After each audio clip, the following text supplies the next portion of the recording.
Minikaniko ni Monico ang makina.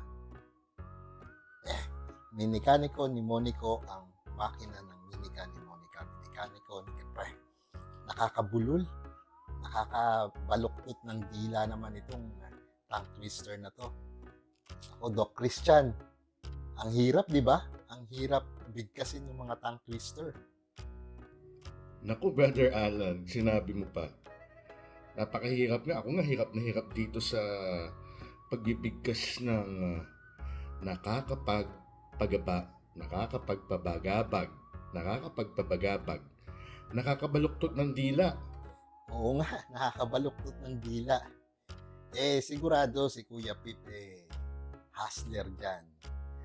Kuya Pip, Father Roselyn, ano balita dyan? Naku, Doc Christian, Tito Alan, nabanggit niyo yung dila. Yan ang pag-uusapan natin dito sa programa natin ngayon. Father, yung dila organ kung saan nakakalasa tayo ng pagkain, sarap, minsan mapait, matamis. Pero Father, ito rin yung organ kung saan na ginagamit natin para tayo makapagsalita. Kaya tayo nagkakaintindihan. Yes. Father, meron bang matatagpuan ba natin sa Bible yung dila? Oo naman, no? Kaya samahan niyo po kami ni Kuya Pip. Dito po magbubukas tayo ng Biblia at ating po pagninilayan ang salitang yan, dila. Dito lamang yan sa Verbum ang salita sa buhay ko.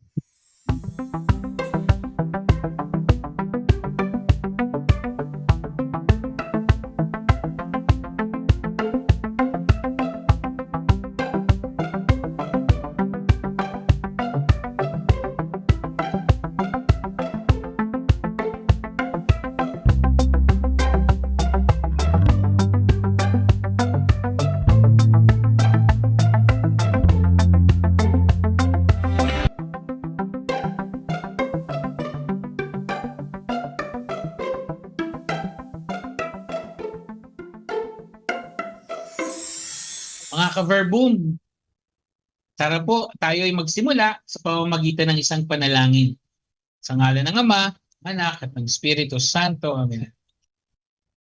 Ama naming makapangyarihan, kami po ay nagpupuri at nagpapasalamat sa iyo. Sana po ay gabayan ninyo kami sa araw na ito upang aming maunawaan ang mensahe na nais mong iparating upang aming magamit sa tama, makapagpalaganap ng iyong salita ang aming mga dila. Tinataas namin, Panginoon, ang lahat ng aming mga dasal at panalangin sa ngalan ni Jesus na aming Panginoon, ngayon at magpakailanman. Amen. Amen. Sa ngalan ng Ama, ng Anak, Espiritu Santo. Amen. Pads, Father Jojo, makikita po, sabi nyo kanina, makikita natin ang dila sa Bible. Oo naman. No? Siyempre, simulan natin yan. Kunin ko yung Bible. Makikita po natin yan sa 11 kabanata na aklat ng Genesis. No? May nakita tayo dyan, nakalagay, ang Tore ng Babel. Kaya lang po, medyo mahaba-haba po yan eh. Doon na lang tayo sa medyo, yung binabanggit talaga yung tungkol doon. No?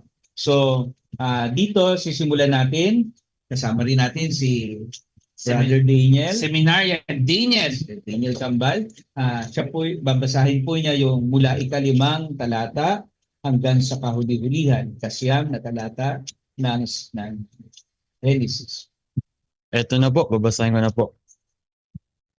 Bumaba si Yahweh upang tingnan ang lungsod at ang toring itinatayo ng mga tao. Sinabi niya, ngayon ay nagkakaisa silang lahat at isa-isa ang kanilang wika. Pasimula pa lamang ito ng kanilang mga binabalangkas. Hindi magluluwat at gagawa sila ng anumang kanilang maibigan. Ang mabuti, puntahan natin at guluhin ang kanilang wika upang huwag silang magkaunawaan. At pinangalat ni Yahweh ang mga tao sa buong daigdig. Kaya natigil ang pagtayo ng lungsod. Babel ang itinawag nila sa lungsod niyon, sapagkat doon ginulo ni Yahweh ang wika ng mga tao at mula roon pinagpangalat niya ang mga tao sa buong daigdig. Ayan, Kuya Pip, baka mamaya sabihin mo, wala naman nakalagay na dila doon. Kaya lang, Alam niyo po, sa iba pong wika, lalo na po sa wikang Italiano, no? Yung pong salitang wika at yung salitang dila, iisa lamang po yun, lingua. No? Linggo, parang ulam Oo, syempre naman. Pero yun kasi ginagamit natin. Kung titingnan natin, tama rin naman, gaya ng sinabi mo kanina simula, na yung dila natin, yun ang ginagamit natin sa pagsasalita. Kaya yun din yung, parang yun na rin, synonym na. Synonym. So, haling tulad. Oo, Yung dila rin. at yung wika. Oo. Kaya doon makikita rin natin, dito ang sabi sa atin, ginulo raw yung kanilang wika. No, parang kulang na lang sabihin itong dila na ito para lang sa Tagalog, itong dila na to para sa English. Pero totoo 'yun 'Di ba yung iba ayos magsalita doon sa Tagalog, halimbawa, pag pinag-English mo nagkakabulol-bulol. Para bang hindi kasi sukat yung dila nila para doon sa ganung wika. So, Father, doon sa binasa nating kwento, binasa ni Brother Tate, Yan. ibig mo sabihin, Father, nung umpisa, nagkakaintindihan sila ganito. Pare-pareha sila ng wini-wika. Pero dahil alam naman natin yung kwento ng Tore ng Babel, di ba, mga ka-verbum. So, Father, dahil doon, para mapigilan yung paggawa ng Tore, no? At mapigilan yung kapalaluan ng mga tao, nagkaroon ng ginulo, sabi nga ni Daniel sa kanya binasa, ginulo ang kanilang wika. So, nagkaroon ng pagkakaiba-iba. So, kasi nga, kapag binalikan po natin mula sa unang talata ng ika-11 kabanata, ang sinasabi roon, dahil magkakaisa, so yung nagkakasundo sila sa isang wika, ginamit naman nila para magkasundo sa kasamaan. No? So, para hindi mangyari uli yun, hindi na sila nagkakaintindihan. So, ganun pala, Father. So, pero, alam mo, binawi niya yan pagdating naman doon sa bagong tipan. Uy! No? Oo, makita po natin yan. Bubukas ulit tayo ng banal na kasulatan, ka-verbum. Doon naman po sa gawa ng mga apostol. Makikita po natin yan sa ikalawang kabanata. No? Makita po natin yan, ikalawang kabanata, yung kabuuan hanggang ika-26 na talata po. No? Pero ang babasahin po natin ay yun pong sinasabi sa atin sa may gawing makita po natin doon sa ika-5 talata hanggang doon sa ika-13 talata. Muli, si Brother Daniel. Ito po. May mga Hudyong buhat sa iba't ibang bansa na naninirahan sa Jerusalem, mga taong palasamba sa Diyos. Nang marinig ang ugong na ito, nagdatingan ang maraming tao. Namangha sila sapagkat sinasalita ng mga alagad ang mga wika nila. Sa kanilang pagtataka ay kanilang nasabi, hindi ba Galileo silang lahat? Bakit ang ating katutubong wika ang naririnig natin sa kanila? Tayo ay mga taga-Parsya, mga taga-Media, mga taga-Elam, mga naninirahan sa Mesopotamia, sa Judea at sa Cappadocia, sa Ponto at sa Asia. Mayroon pa sa mga ating mga taga-Phrygia at Pamphylia, Ehipto at sa mga saklaw ng Libya na sakop ng Cyrene. At mga nakikipanirahan mula sa Roma, maging mga Hudyo at mga naakit sa Hudismo. May mga taga-Kreta at Arabia pa rito. Paano sila nakapagsasalita sa ating wika? Tungkol sa mga kahangahangang gawa ng Diyos. Hindi nila maubos, maisip ang nangyari. Kaya di matigil ang tanungan. Ano ang ibig sabihin nito? Ngunit ang iba'y pakutyang nagsabi, mga lasing iyan. Lasing pala yun ay Kuya Pepe. No? Pero alam mo, nasabi lang naman sa atin dito, ito raw mga alagad nung padala yung Espiritu Santo sa kanila. Ba'y nakapagsalita sila nung wika na siguro kahit sa panaginip, hindi nila naisip, kaya nilang gawin. Kaya nilang sabihin. And Father, naganap yan noong panahon ng Pentecost, no? Oo. So, nung bumaba yung dila ng apoy. Mm. Mga kaberbong, dila pa din. Oo. Tapos nagkaroon sila ng talento kung saan sila ay salita ng iba-ibang wika. Father, may tanong ako sa inyo ngayon. Ano yan? Kasi yung dila, di ba, may mabuti at may hindi mabuting pwedeng gawin. Yan ba, Father, makikita din natin yan sa Bible. Pero Oo naman. bago mo sagutin yan, magbe-break muna tayo.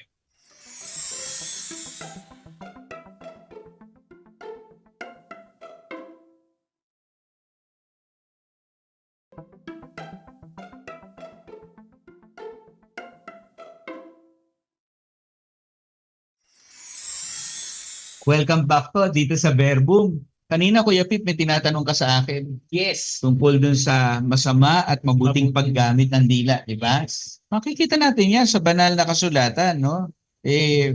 Lahat naman makikita natin kapag pinag-usapan ng katuruan, no?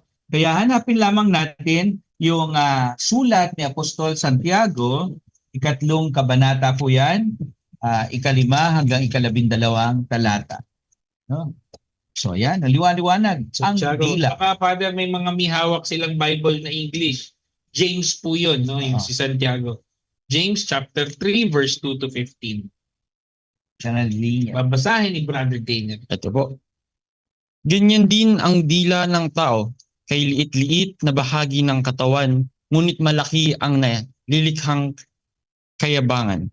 Isipin na lamang ninyo na paglalagablab ng isang maliit na apoy ang isang malawak na kagubatan, ang dila ay isang ang apoy, isang daigdig ng kasamaang nakakahawa sa ating buong katawan. Mula sa impyerno, ang apoy nito ay pinag-aapoy ang lahat sa buhay ng tao. Lahat ng uri ng ibon at hayop na lumalakad o gumagapang o nakatira sa tubig ay kanyang supilin at talagang nasusupil ng tao. Ngunit walang makasusupil sa dila. Ito'y napakasama at walang tigil, puno ng kamandag na nakamamatay. Ito ang ginagamit natin sa pagpuri sa Panginoon, sa ating Panginoon at Ama. At ito rin ang ginagamit natin sa pag-alimura sa tao na nilalang na nakalarawan ng Diyos. Sa iisang bibig nang gagaling ang pagpupurit pag-alimura. Hindi ito dapat mangyari, mga kapatid.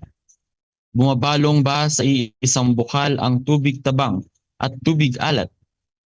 Mga kapatid, hindi makapang mumunga ng olibo ang puno ng igos o ng igos ang puno ng ubas. Hindi rin bumabalong ang tubig tabang sa bukal ng tubig alat. Yan. Thank you, brother. Thank you, Brother Daniel. Kanina, binabanggit sa atin dito Kuya Pip. Sabi sa atin, ito ay ginagamit natin sa pagpupuri sa ating Panginoon. Yun yung mabuti. Pero ito rin daw yung ginagamit natin sa pag-aalimura sa ating kapwa. Diba? Totoo naman Nung nandun ka sa simbahan, praise the Lord! No? Tapos paglabas. O kaya, alam mo ba yung ano? Nako, nga pala, mga marites dyan. Shout out po sa inyo. Kasi, Father, hindi lang naman yung nagagalit ka, nakakapagsalita ka ng hindi maganda. Kahit nga bumulong ka lang ng tungkol sa iyong kapwa, gamit ang ating dila. Naku, it could make or break. Kasi ang tanong natin, kaya bang gumawa ng mabuti o masama? O kaya. At nasa Bible yan. Nabanggit ni Daniel na yung dila natin, nagagamit natin sa pagsamba, pagbibigay papuri sa Diyos. Pero nakakalungkot, nagagamit din natin madalas, sa mga bagay na akala natin na hindi naman pala masama, hindi makakapanakit. Pero in the end, Father, yun pala ay nakakapanakit.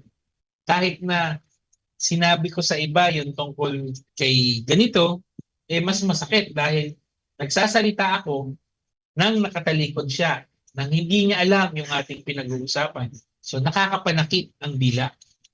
Oo. Pero hindi ibig sabihin ni Kuya Pip Pagka nakaharap, pwede. Ibig lang po niya sabihin, pagka nakatalikod, mas pangit, no? Pero pareho pong pangit yan. So, Kaya maganda na i-practice natin, no? I-practice natin kung ano yung mga bagay na dapat nating binabanggit o namumutawi sa ating mga bibig. meron binabanggit sa atin dyan yun, sa wikang Ingles eh. Ang ganda-ganda nun. Tame the tongue. Uy, take the time. Paamuin yung ating dila. Kasi minsan, yung dila natin, masyado mabangis. No? Tsaka Kaya, Father, meron pang isang may nabasa ako recently lang. Meron daw 3 salaan kung saan bago tayo dapat magsalita. Unang salaan, totoo ba to? Sasalain mo muna yung idea na gusto mong sabihin. Pangalawa, makabubuti ba sa akin ito? Yung, kung hindi na nga totoo, mas makabubuti pa ba sa iyo yung sasabihin mo? Pangatlo, ito ba ay makabubuti sa iba? okay. Kala ko talaga kanina yung salaan sinasabi sa Pagkat kumbaga, sasalain mo yung thoughts mo bago ka magsalita. Kaya nga, di ba sabi nila sa click before you think. Dito naman, think before you speak. Wow. Nagiging makata ka na ngayon. Nagagaya ako sa iyo, Father. Kaya kayo din, kung malagi kayo manonood ng Verbo, gagaya din kayo kay Father at kay Brother Daniel. Ba?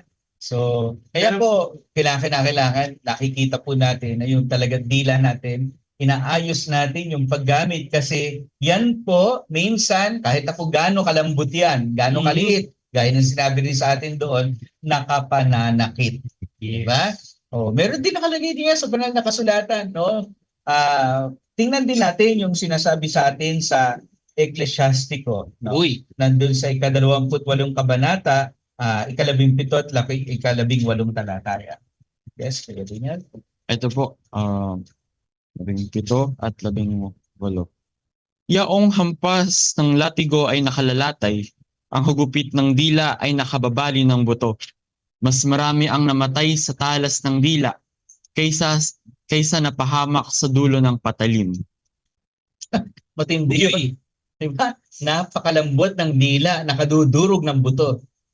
Alam ko yung pinag-usapan natin pagka buto yung dudurugin, kailangan mas matigas yung parang yung ngipin ng aso, di ba? Hindi naman niya kaya pagka mas matigas sa kanyang ngipin. Pero ito, dila. Dila lang. Di ba? Kaya kung makikita natin talaga dapat iniingatan po natin mga kaberbum, yung paggamit natin sa ating dila. Dahil yung dila raw, deadly yan, deadly weapon. Buti hindi hiningan ng lisensya yun.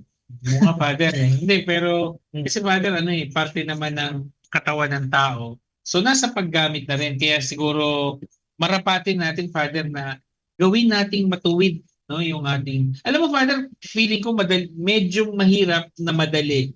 In the sense na kung yung actions natin ay laging maganda, bago ka magsalita, gagawin yung actions muna ang magsisimula. Kasi kung maganda palagi yung ginagawa mo, malamang maganda rin yung lalabas sa bibig. So kung sanay tayo ng, alam mo yun, yung maggagawa ng mabuti sa kapwa, sure ako, maganda din yung lalabas sa bibig. Pero kung manlalamang ka, halimbawa, kung kupit ka, o kaya magtatago ka, diba? Sure ako, pati yung lalabas sa bibig mo. Kaya, dapat practicein natin ng maging matuwid, no? Yung tapat sa ating mga kapwa para naman kung ano yung sa ating sinasabi, ganun din yung lalabas sa atin. Kung mabuti ang ating ginagawa, mabuti din yung lalabas sa atin. Sa ating mga dila, sa ating mga bibig. Kala ko may sasabihin ka pa ron na yung tungkol sa tulak ng bibig, kabig ng dibdib. Pero Father, kung may sasabihin ka tungkol dyan, ipopost ko muna yan, babalikan kita dyan dahil be-break muna tayo. Magbabalik po ang Verbum, ang salita sa buhay.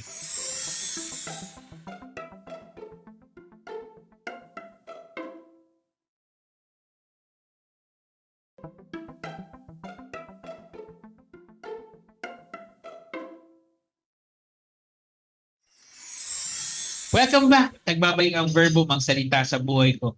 Father, nabanggit mo kanina yung tulak ng bibig, kabig ng dibdib. Mhm. Paano naman marerelate mo yun sa pag-usapan nating dila ngayon? Ay, hindi, kung tutuusin, yun medyo baliktad naman yun. Meron po tayong iba pang mga verses na maaari po nating konsultahin. Nakalagay po yan, nagpa-flash po sa screen natin. Kasi po, meron po tungkol dyan doon sa yung pagliligtas, tunding sa mapanlin lang, yun yung sinasabi natin ngayon, Mapanlin tulak lang. ng bibig, kabig ng dibdib. Kasi para bang kabaligtaran ng sinasabi ng bibig, nung paggamit natin ng dila, yung laman ng dibdib. No? Pero alam niyo kung meron man pong isang mahalagang bagay na nais akong banggitin, doon po natin hahangaan yung sa magandang paggamit ng dila, si San Pedro Crisologo. Saint Peter Crisologus po. No? Kaya po, kung tutusin, yung Crisologo, kilala natin yun, apelido yun sa ating mga Pilipino. Yes. Pero yung santo na tinawag na unang Crisologo, hindi po yun apelido, kundi bansag sa kanya. No? Ang ibig po sabihin yan sa salita pong Griego, yung logo po ay, ibig sabihin yan ay dila. No? Ayan. Tapos yung Chris, yung gawin na yon, ibig sabihin ginintuan. Ginintuang dila. Dahil kapag siya ang nagsalita, lahat nakikinig, lahat natutuwa, lahat sabik dahil sa kanyang mga sinasabing mabubuting salita. Wow. Golden tongue. Father, pakinggan naman natin si Seminarian Brother Daniel. Baka meron siyang, sure ako meron siyang napulot dito sa kwentuhan natin ngayong araw na ito. Brother Daniel, ano bang paunin mo pa uwi? Sa akin po, ano po, kapag ganito po yung mga pinag-uusapan, ang una ko pong naisip dito yung sinabi po ni Jesus na hindi ang kinakain o pumapasok sa tao ang nagpaparumi or nagpaparumi po. Kung hindi yun lumalabas. So, dito po na ano ko po, na yung reflection ko po kanina habang nagbabasa, na totoo nga, sabi, parang yung, kumbaga may evidence si Jesus. Bakit niya nasabi yun sa bagong tipan? Kasi nasa lumang tipan naman po pala, may mga sinabi na yung mga propeta, may mga tradisyon na po sila tungkol sa dila, kung paano ito maaring gamitin sa masasama or sa mabuti, sabi nga po kanina. Yun po. Good yung sinabi mo, Brother Daniel. Gagamitin ko din yung jumping board. O naman, Father, ang takeaway ko dito ay yung dila, no, sabi nga ni Brother Daniel, maaaring gamitin sa mabuti at hindi maganda. At katulad ng aking nabanggit kanina, para i-practice yung ating dila, no, para matuwid yung ating dila. Baka kaya tayo nakakapagsabi na hindi maganda dahil baluktot, no? Paano mo iuna? Nabubulol sa katotohanan. So paano natin gagawing matuwid ang ating dila is sa pamamagitan ng paggawa ng maganda sa ating kapwa, ng mabuti sa ating kapwa. Kasi Father, di ba sabi, action speaks louder than words. Wow. Kaya kung wala ka din lang sasabing hindi maganda, gumawa ka na lang ng maganda. So, yun yung aking takeaway. Siguro, Father, pakinggan naman natin si Tito Alan kung ano ang kanyang takeaway sa ating usapan ngayong dila sa verbo. Tito Alan. Ngayong hapon na ito. Kuya Pip, Father Jojo, sa akin naman, ang takeaway ko ay ang dila ay dapat pagkaingatan upang ang mga salita na lumalabas dito ay maging puro katotohanan. At sa paanong paraan ko iingatan yung aking dila? Una, doon sa narinig natin kanina kay Father Jojo, bago tayo magsalita, isipin muna natin, di ba? Yung ating sasabihin. Pangalawa, siyempre, yung ginagawa natin dito sa Verbum, magbasa ng Biblia para nai-inspire tayo. At pangatlo, siyempre, sa panalangin. Na kapag tayo nananalangin, ay humingi tayo ng tulong sa Panginoong Diyos na basbasan ang ating kaisipan at ang ating dila upang ang maisasabi natin sa araw-araw ay puro kabutihan. So, yun ang takeaway ko. Ikaw naman, Doc Christian, ano ang iyong takeaway? Brother Alan at mga kaberbum, ito naman ang takeaway ko. Naalala ko tuloy yung sinabi ng nanay ko. Maging sensitibo at pag-isipan na madaming beses kung ano ang sasabihin mo sa kapwa mo.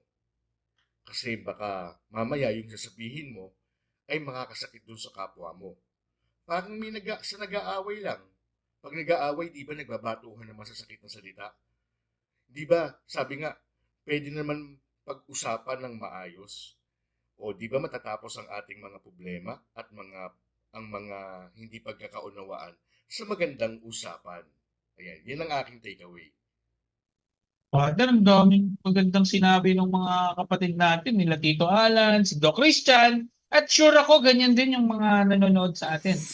Naku, Father, sa dami ng ating napagnilayan, siguro nararapat lang na isil mo ito ng isang panalangin para yung aming mga natutunan, talagang may baon at blessing o basbas ng panalangin. Sabi sa atin kanina na sa Santiago, di ba? Yung dila ginagamit sa pagpupuri sa Panginoon. Yes. Kaya gagamitin po natin ating mga dila sa pagtawag sa Kanya. Sa ngalan ng Ama at ng Anak ng Espiritu Santo. Amen. Manaming mapagmahal, pagpasalamat kami sa iyo sa biyaya na kami ay pinagkalooban mo ng kakayahan na makapagsalita upang magamit namin ito, una, sa pagpupuri sa iyo, kalawa, sa aming pakikipag-ugnayan sa aming kapwa, at ikatlo, sa paghahayag na aming mga saloobin upang ikaw ay higit din namin maparangalan. Hinihiling po namin, Panginoon, na kami yung gabayan, naway palagian mong gabayan, lalo na ang aming mga dila, upang ang lahat ng lumabas dito ay iyong makabubuti sa aming kapwa at yung higit na makapagpaparangal sa iyong pangalan at higit na magdadala sa amin sa kabanalan sa pamamagitan ni Jesucristo na aming Panginoon, magpasawalang hanggan. Amen. Sumainyo ang Panginoon. At At sumainyo rin. Panain kayo ng ating mapagmahal at biting Diyos, Ama at Anak at Espiritu Santo. Amen. O yan, mga ka-Verbum ha, kasama-sama tayo ngayong hapon dito sa programang Verbum. Ano po ang takeaway ninyo? Kaya i-comment nyo po yan, no? Kung hindi man ninyo ma-comment, i-send po ninyo sa TV Maria o sa Batang Minor TV Facebook page para mabasa namin ang inyong pagninilay. Father, alam mo ba na ang Verbum ay isang programa natin sa Batang Minor TV, no? At ngayon ay kasama na ng TV Maria kung saan ito ay isang social media page na ngayon ay napapanood na sa TV. Every Thursday, 8:30 ng umaga at 8 p.m. ng gabi. Kaya magsama-sama po muli tayo sa susunod na Huwebes, magkwentuhan tungkol sa salita na makikita sa Biblia dito sa Verbum, ang salita sa buhay ko.